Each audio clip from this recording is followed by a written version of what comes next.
baseada sempre na xestión comunitaria dos recursos. Representantes das 3.300 comunidades de montes galegas, así como de diversas asociacións relacionadas coa política forestal, daránse cita a próxima fin de semana en Rianxo. Nesta sexta edición, o Congreso Galego de Comunidades de Montes pretende crear un foro de debate sobre as actuais políticas, co fin de avanzar cara a un monte sostible e multifuncional.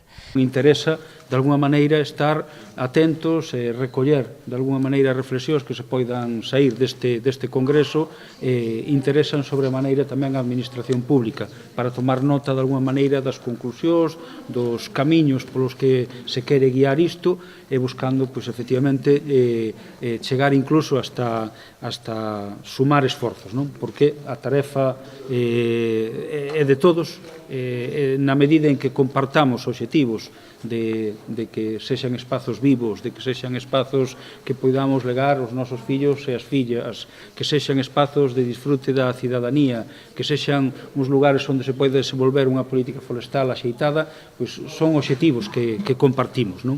O sábado desenvolveránse os distintos relatorios, mentres que o domingo terá lugar a clausura a cargo do historiador Xesús Balboa e a posterior a Asamblea Extraordinaria. Imos debatir sobre a política de montes actual, que potencia de forma extrema e equivocada, desde o noso punto de vista, o monocultivo forestal, a megaminería, o eucalipto, a acacia, facilitando o abandono do monte e a propagación dos lumes forestais.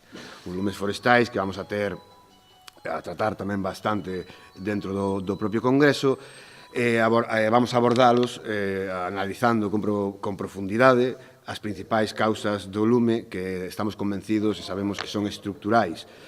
Polo tanto, sempre mandamos o mesmo mensaxe que entendemos que define moi ben o tema dos lumes, que non só arde monte, sino que arde territorio. E iso é un punto de vista que desde a Xunta de Galicia nunca contempla. Durante o Congreso outorgaráselle tamén un recoñecemento especial á Mancomunidade de Montes de Coiro polo seu labor divulgativo.